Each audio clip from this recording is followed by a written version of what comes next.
Please subscribe Sadhguru Sai Creations.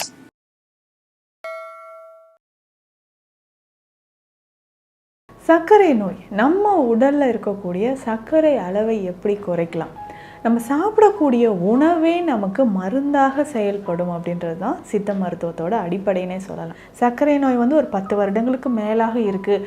நம்ம இர்ரெகுலராக அதை அதாவது கரெக்டாக கண்ட்ரோல் பண்ணாமல் இருக்கும் பட்சத்தில் நிறைய சைடு எஃபெக்ட்ஸ் வருது. மெடிசனும் எடுக்காமல் ப்ராப்பர் டயட்டும் எடுக்காமல் இருந்தோம்னா சிறுநீரக பாதிப்புகள் நிச்சயமாக ஏற்படும். நரம்பு சம்பந்தப்பட்ட பிரச்சனைகள் ஏற்படும். கண் பார்வை சம்பந்தப்பட்ட பிரச்சனைகள் நமக்கு ஏற்படுது. கால்களில் ஒரு மதமதப்பு இருக்குது. சின்னதாக ஊசியால் குத்திக்கிட்டே இருக்கிற மாதிரி இருக்குது. ரத்த ஓட்டம் குறையுது. வெரிகோஸ் வெயின் இருக்குது. சின்ன சின்னதாக அல்சர் ஏற்படுது. இந்த மாதிரி பிரச்சனைகள் இருக்கும் பொழுது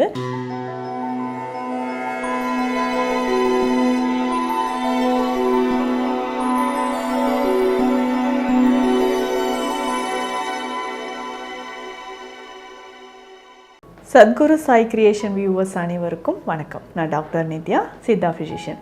சர்க்கரை நோய் நம்ம உடலில் இருக்கக்கூடிய சர்க்கரை அளவை எப்படி குறைக்கலாம்? நம்ம சாப்பிடக்கூடிய உணவே நமக்கு மருந்தாக செயல்படும் அப்படின்றது தான் சித்த மருத்துவத்தோட அடிப்படையினே சொல்லலாம். அப்படி இருக்கும்போது முதல்ல மருத்துவம் அப்படின்றத, மருந்து முறைகள் அப்படின்றத தாண்டி உணவு முறைகளில் எது எது நம்ம கடைபிடிக்க வேண்டும் அப்படின்றதும் நம்ம தெரிஞ்சுக்கணும். ஸோ உணவு முறைகளில் சொல்லும் பொழுது நேரம் கடந்து சாப்பிட்றது. நிறைய பேருக்கு இருக்கிற ஒரு மைண்ட் செட் என்னென்னா, சரி இன்றைக்கி ஒரு நாள் இந்த ஸ்வீட் சாப்பிட்டுக்கலாம், இன்றைக்கி இந்த உணவை சாப்பிட்டுக்கலாம், கொஞ்சம் டேப்லெட் டோசேஜ் இன்றைக்கி இன்க்ரீஸ் பண்ணிக்கலாம். ஒருவேளை இன்சுலின் நீங்கள் போடுறீங்கன்னா ஓகே, ஒரு 2 யூனிட் சேர்த்து நம்ம இன்சுலின் பண்ணிக்கிட்டோம்னா சுகர் பேலன்ஸ் ஆகிடும் அப்படின்னு நினைப்பாங்க.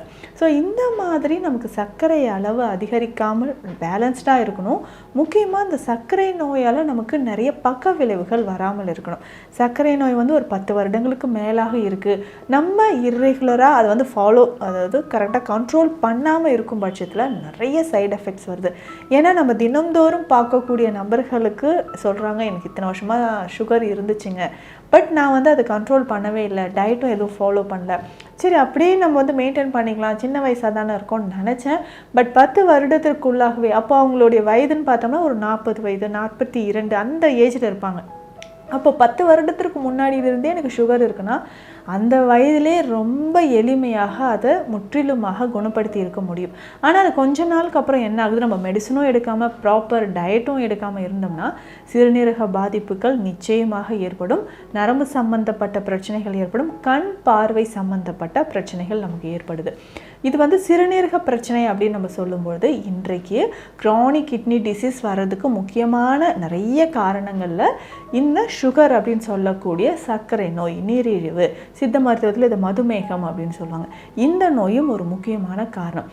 சர்க்கரை நோய் இருக்கக்கூடியவங்க உணவு முறைகளை பொறுத்த வரைக்கும் சரி, அரிசி நிறைய சாப்பிட்லாமா, 3 வேளையும் நான் அரிசி உணவு சாப்பிட்லாமா, முக்கியமாக நைட்டில் நான் அரிசி உணவு சாப்பிட்லாமா, இந்த சந்தேகம் இருக்கும். அரிசி உணவு தாராளமாக சாப்பிட்லாம்.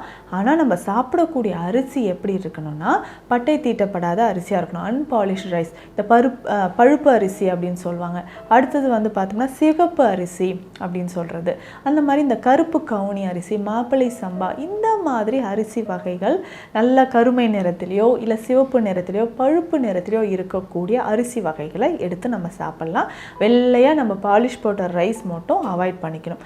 அதே மாதிரி அதிகமான மாவு பண்டங்கள், மாவு சத்து இருக்கக்கூடிய, கார்போஹைட்ரேட்ஸ் இருக்கக்கூடிய உணவுகள் சாப்பிட்றது, இல்லை மாவினால் செய்யப்பட்ட உணவுகள் நிறைய சாப்பிட்றது, அதையும் நம்ம தவிர்க்கணும். இப்போ உதாரணத்துக்கு பார்த்தோம்னா ஏதாவது ஒரு வாழைப்பழமே நம்ம சாப்பிட்றோம்னா நிறைய பேர் என்ன பண்ணுவாங்கன்னா இந்த நேந்திரம் வாழை பவுடரை கஞ்சி மாதிரி காய்ச்சி சர்க்கரை நோயாளிகள் கொடுப்பாங்க.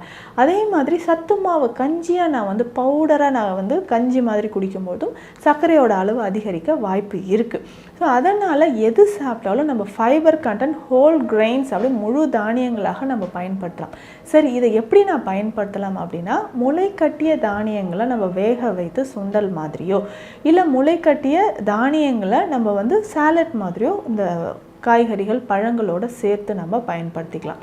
அந்த மாதிரி பயன்படுத்தும்போது நம்ம உடல்லையும் சரி சர்க்கரையோட அளவு ரத்தத்தில் வந்து சர்க்கரையோட அளவு குறையிறது மட்டும் இல்லாமல் சர்க்கரையினால் வரக்கூடிய பக்க விளைவுகள் நமக்கு கொஞ்சம் கொஞ்சமாக குறைஞ்சிக்கிட்டே வந்துடுதுன்னு சொல்லலாம்.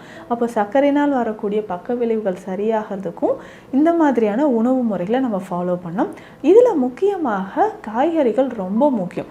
சர்க்கரை நோயாளிகள் அதாவது தினந்தோறும் இப்போ நம்ம சொல்லக்கூடிய காய்கறிகள் ஏதாவது ஒன்றாவது நிச்சயம் இருக்கணும். அது வந்து குறைந்தபட்சம் 300 கிராமாவது கண்டிப்பாக நம்ம சாப்பிட்ற மாதிரி இருக்கணும். அது என்னென்ன காய்கறிகள் அப்படின்னு பார்த்தோம்னா, முதல்ல அவரைக்காய் ரொம்ப முக்கியமானது, தவறாமல் இதை சாப்பிடணும்.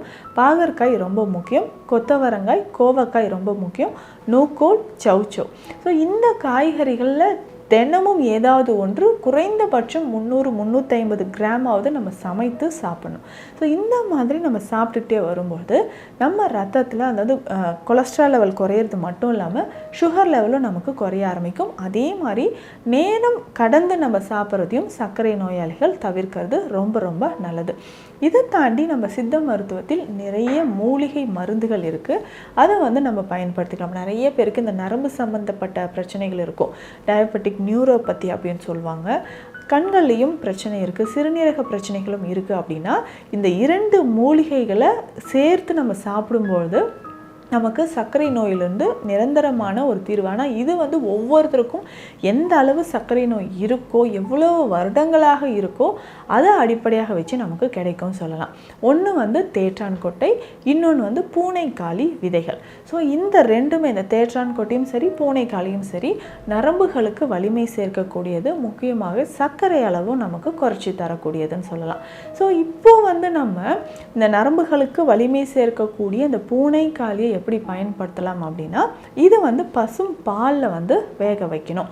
ஸோ இப்போ பூனைக்காளி விதைகளை வந்து கொஞ்ச நேரம் ஒரு 2-3 மணி நேரம் பசும் பால்லையே ஊற வைத்து அதுக்கப்புறம் இதை நல்லா பாலில் வந்து வேக வைக்கணும். வேக வைத்து அந்த மேல் தோல்களை எடுத்து உலர்த்தி இதை நம்ம பயன்படுத்தணும்.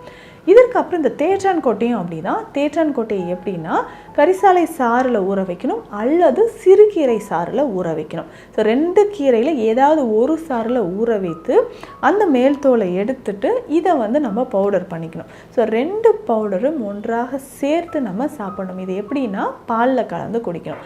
5 கிராம் அளவுக்கு காலை இரவு 2 வேளையும் பயன்படுத்தும் பொழுது இதனால் நமக்கு என்ன மாற்றங்கள் நம்ம உடலில் கிடைக்குதுன்னா, நரம்பு சம்மந்தப்பட்ட பிரச்சனைகள், கால்கள் அதிகமான நிறைய பேர் சுகர் இருந்ததுன்னா சொல்கிற கம்ப்ளைண்ட் இதுதான். கால்களில் வந்து ஒரு மதப்பு இருக்குது, சின்னதாக வந்து ஊசியால் குத்திக்கிட்டே இருக்கிற மாதிரி இருக்குது, ரத்த ஓட்டம் குறையுது, வெரிகோஸ் வெயின் இருக்குது, சின்ன சின்னதாக அல்சர் ஏற்படுது. இந்த மாதிரி பிரச்சனைகள் இருக்கும் பொழுது அதை நம்ம சரி செய்யறதுக்கு அப்படின்னு பார்த்தோம்னா இந்த 2 மூலிகைகளும் நான் சொன்ன மாதிரி கலந்து சாப்பிட்லாம். அதே மாதிரி இன்னும் சித்த மருத்துவத்தில் நிறைய மருந்துகள் இருக்குது. அதாவது நாவல் கொட்டை கஷாயம், இல்லை நாவல் கொட்டை கற்பம், இந்த மாதிரி மருந்துகளும் இருக்குது. இதுவும் நம்ம ஃபாலோ பண்ணும்போது நம்ம ரத்தத்தில் இருக்கக்கூடிய சர்க்கரை அளவு கொஞ்சம் கொஞ்சமாக குறைய ஆரம்பிக்கும். இதனோடு சேர்ந்து உடல் பருமன் எவ்வளவு இருக்குன்றதை நம்ம தெரிஞ்சுக்கணும். ஒருவேளை உடல் பருமன் அதிகமாக இருந்தால் நம்ம ரத்தத்தில் சர்க்கரை அளவு எவ்வளவு இருக்கோ அதே மாதிரி கொலஸ்ட்ரால் லெவலையும் கண்டிப்பாக செக் பண்ணணும். ஏன்னா கொலஸ்ட்ரால் அதிகமாக இருந்துச்சுன்னா நம்ம ரத்தத்தில் சர்க்கரை அளவு அதிகரிச்சுட்டு இதனாலேயும் வந்து பார்த்தோம்னா இதயம் தொடர்பான பிரச்சனைகளோ இல்லை கல்லீரல் தொடர்பான பிரச்சனைகளோ ஏற்பட வாய்ப்புகள் இருக்குது. அப்போ உடல் பருமன் எவ்வளவு இருக்குது, கொலஸ்ட்ரால் எவ்வளோ இருக்குன்னு தெரிஞ்சு அதற்கேற்ற மாதிரியான மருந்து முறைகளை எடுத்துகிட்டு வரணும். ஸோ உடல் பருமன் இருக்கும்பொழுது இதனோட நத்தைச்சூரி கஷாயமும் சேர்த்து நம்ம குடிக்கும்பொழுது தான் சர்க்கரை அளவு கொஞ்சம் கொஞ்சமாக குறைந்து ஒரு நார்மல் ரேஞ்சுக்கு வரும். ஏன்னா எத்தனை வருடங்களாக நமக்கு சர்க்கரை நோய் இருக்கோ அதற்கு ஏற்ற மாதிரி நம்ம உடலில் இருக்கக்கூடிய பிரச்சனைகளுக்கு ஏற்ற மாதிரியும் சித்த மருந்துகள் எடுக்கும்போது கொஞ்சம் கொஞ்சமாக நமக்கு சர்க்கரையோட அளவு குறைஞ்சு கொஞ்சம் நமக்கு வந்து அந்த சிம்டம்ஸ் எல்லாமே, அந்த நெகட்டிவ் சிம்டம்ஸ் எல்லாமே மாறி நமக்கு ஆரோக்கியமான ஒரு உடல் நலம் கிடைக்கும். இந்த பதிவு உங்களுக்கு பயனுள்ளதாக இருக்கும்னு நம்புகிறேன். மீண்டும் அடுத்த பதிவில் சந்திக்கலாம். நன்றி.